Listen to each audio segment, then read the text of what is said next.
Era o século V e a Europa ardia em caos.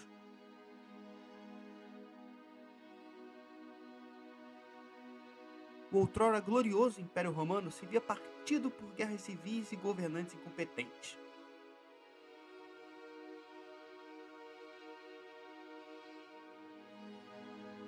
Enquanto povos germânicos atravessavam suas fronteiras às levas, aprofundando ainda mais o colapso. Mas ao leste, para além da Germânia, algo diferente se movia. Não eram como os outros povos que ali existiam. Montavam a cavalo como se tivessem nascido em cima deles. Deixavam destruição onde quer que passasse. Hoje, meus amigos, vamos falar sobre os Hunos, flagelos de Deus.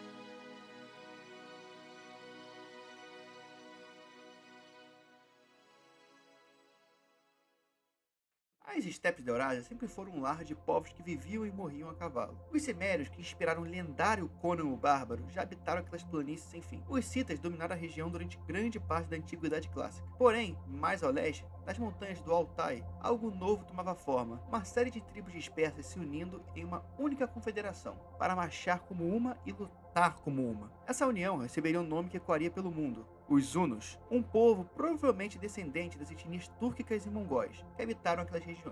Mas a vida das estepes estava longe de ser confortável. Conflitos constantes com povos vizinhos, escassez de recursos e pressões que provavelmente nunca saberemos ao certo, que forçaram esses Hunos a se mover. E assim eles marcharam, montados, implacáveis, atravessando o continente rumo ao ocidente, rumo à Europa. E antes de seguir para o próximo capítulo, se você já está aqui, não se esqueça de se inscrever e deixar o like, que ajuda muito. Uma tempestade se aproximava da Europa. O chão tremia ao distante som de cascos de cavalo, enquanto vilarejos inteiros ardiam em chamas como fogueiras no horizonte. Mas para a maioria, era apenas isso: histórias. Problemas como a morte do imperador Valentiniano I e a eterna guerra contra os persas pareciam mais urgentes. Mas isso estava prestes a mudar. Os primeiros a sentir o peso real dessa tempestade foram os alanos, um povo que havia resistido aos persas sassânidas e às legiões romanas por séculos. Guerreiros endurecidos acostumados à guerra. No ano 370 d.C., os hunos desceram sobre eles com um martelo. Em seus cavalos, desmontaram exércitos inteiros, como se fossem feitos de palha. Os sobreviventes que não conseguiram fugir para leste tiveram apenas duas opções: submissão ou morte. Roma e os sassânidas reagiram reforçando suas fronteiras. Mas ambos os impérios tinham problemas maiores, e os hunos sabiam disso. O próximo dominó a cair foram os godos, um povo germânico que havia aterrorizado Roma desde a crise do terceiro século. Inimigos antigos, orgulhosos e temidos. Mas diante dos hunos, esse orgulho não foi nada. Ao invés de serem destruídos como os alanos, os godos tomaram uma decisão que poucos teriam coragem de tomar. Marcharam rumo a oeste e fizeram o impensável: pediram refúgio ao próprio Império Romano. À época, o imperador Valens estava ocupado com guerras no Oriente e cometeu o que muitos historiadores consideram o maior erro da história romana, e permitiu a entrada em massa dos godos. O que veio depois foi inevitável. Sem comida e sem terras, tratados como animais pelos funcionários romanos, os godos começaram a saquear tudo ao redor. Valens retornou do Oriente e, num segundo erro fatal, decidiu enfrentá-los pessoalmente, sem esperar os reforços que estavam a caminho. A Batalha de Adrianópolis, em 378 d.C., foi uma catástrofe sem precedentes. 2/3 do exército romano oriental foram aniquilados em uma única batalha. O próprio imperador Valens morreu em campo e seu corpo jamais foi encontrado. Roma nunca se recuperaria completamente desse golpe. Tudo isso havia sido desencadeado por um povo que a maioria dos romanos ainda mal conhecia pelo nome. E isso era apenas o começo. No Oriente ainda, na virada do século, o primeiro golpe direto contra o Império Romano chegou pelas costas. Os hunos, os mesmos que haviam devastado os alanos próximos ao Cáucaso, lançaram incursões pelo leste. Não eram as campanhas colossais que ainda estão por vir, mas eram grandes o suficiente para semear o terror. Eles avançaram pela Armênia, chegando até a Capadócia, saqueando tudo pelo caminho. Mas Roma não era o único alvo. Os hunos viraram também contra o Império Sassânida, e aqui eles encontraram uma resistência diferente. Os sassânidas, ao contrário dos romanos, tinham séculos de experiência lidando com nômades da estepe. Eles sabiam como combatê-los, como contê-los. Os hunos foram repelidos e forçados a recuar para o norte. E por algumas décadas, os hunos ocuparam um papel inesperado: mercenários. Eram contratados pelo próprio Império Romano para repelir outros povos bárbaros das fronteiras. Os mesmos bárbaros que eles próprios haviam posto em movimento ao chegar no ocidente. hunos. Mas isso estava prestes a acabar. Um homem ascendia ao poder entre os hunos, alguém cujo nome nos séculos seguintes seria pronunciado com o mesmo peso que hoje pronunciamos o nome de tiranos e destruidores como Hitler e Stalin. Ele não seria apenas mais um líder bárbaro nas fronteiras de Roma, ele seria o seu pesadelo. Seu nome era Átila, o flagelo de Deus. Átila era sobrinho do rei dos hunos. Ele assumiu o poder ao lado de seu irmão Bleda, dois homens criados num mundo onde a guerra era a única constante. No início, o governo dos dois irmãos seguia um padrão previsível: escaramuças nas fronteiras, saques em cidades menores, reféns tomados e resgatados por ouro romano, uma dança conhecida, mas o que antes era escaramuça foi se tornando algo maior.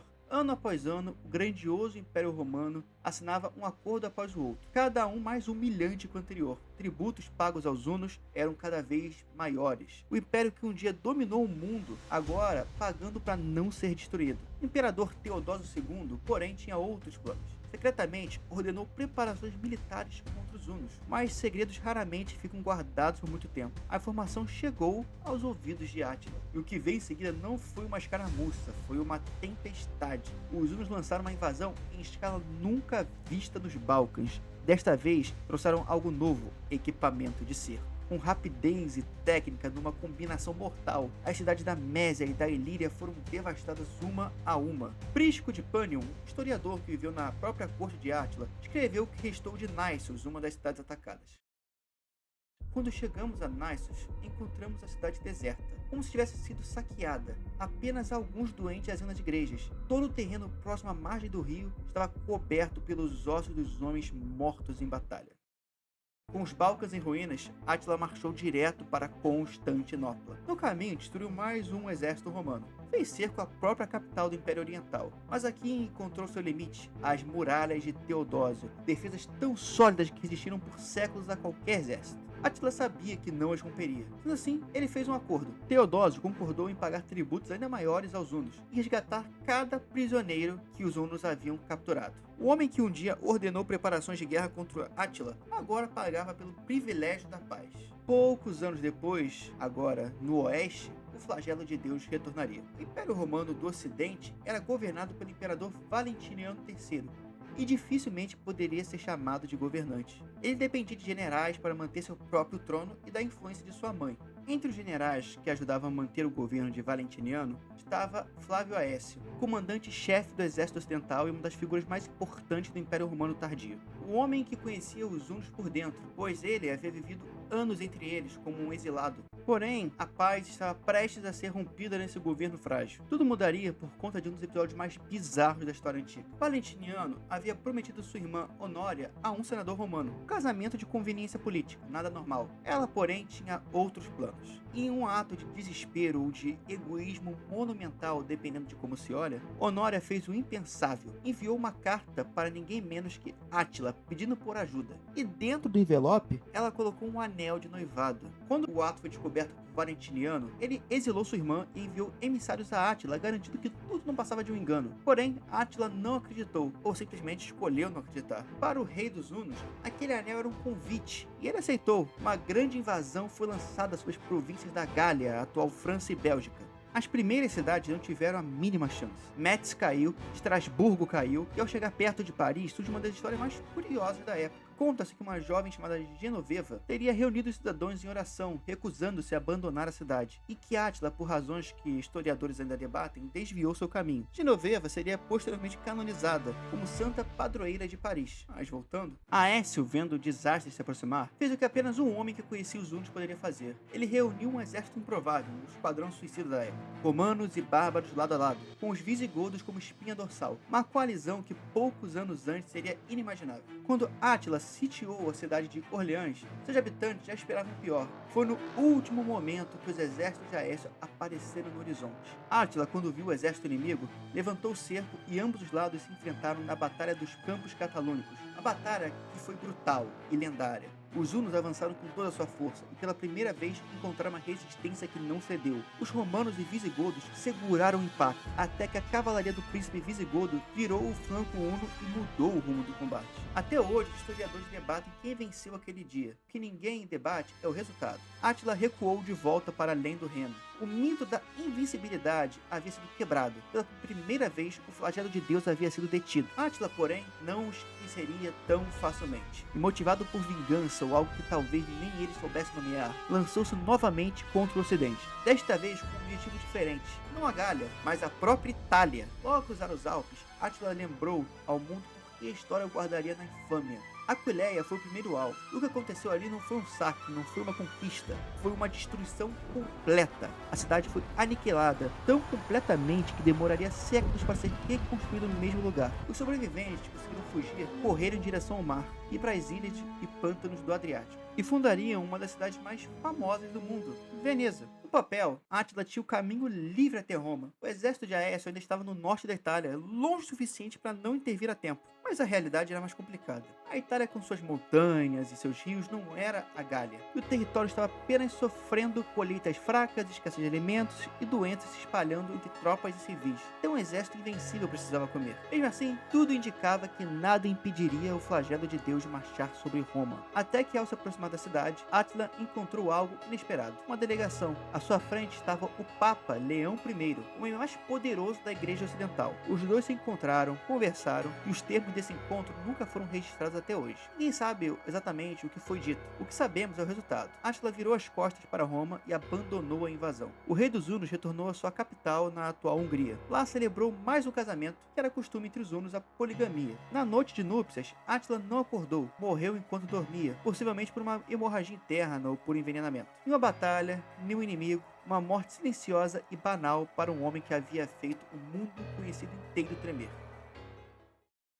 Após a morte de Átila, os Hunos começaram a ter disputas internas pelo poder que culminaram em guerras civis. O fato de serem um povo nômade e o seu império uma coalizão tribal, sem instituições ou comando central, contribuíram para o declínio. Somado a isso, sem o diabo para incutir medo, os vários vassalos germânicos que sofreram pelo jugo huno aproveitaram a chance de suas vidas e declararam rebelião, vencendo batalhas e se libertando sobre seus dominadores. Claro, também tiveram outros fatores que aceleraram esse colapso. Novos povos nômades chegavam do Oriente, disputando os mesmos territórios que os Hunos. Entre eles estavam os proto-búlgaros, que um dia formariam a Bulgária. Os hunos que restaram acabaram servindo como mercenários do próprio Império Romano Oriental, que eles haviam humilhado por décadas, tempos antes. Algumas batalhas menores tiveram, algumas páginas finais de sua história, então desapareceram para sempre. Provavelmente absorvidos pelos povos ao redor, mas o nome não morreu tão fácil. Nos séculos seguintes não faltaram líderes nômades querendo herdar o terror que aquela palavra carregava. Os magíres que invadiram a Europa Central séculos depois reivindicaram essa herança. O nome Huno havia se tornado algo maior que um povo, havia se tornado um símbolo. E Átila em si, sua sombra se espalharia pela cultura medieval de formas que pouco esperariam. Nas sagas nórdicas e germânicas, ele aparece como um personagem lendário, um rei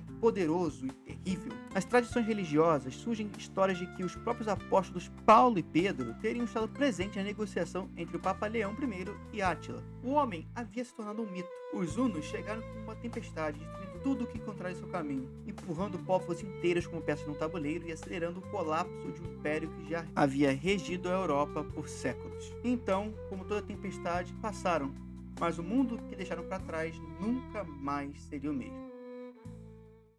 Bom, se você chegou até aqui, comente qual parte dessa história mais surpreendeu. Se quiser ver o próximo episódio, se inscreve e ativa o sininho. Ajuda muito o canal e valeu!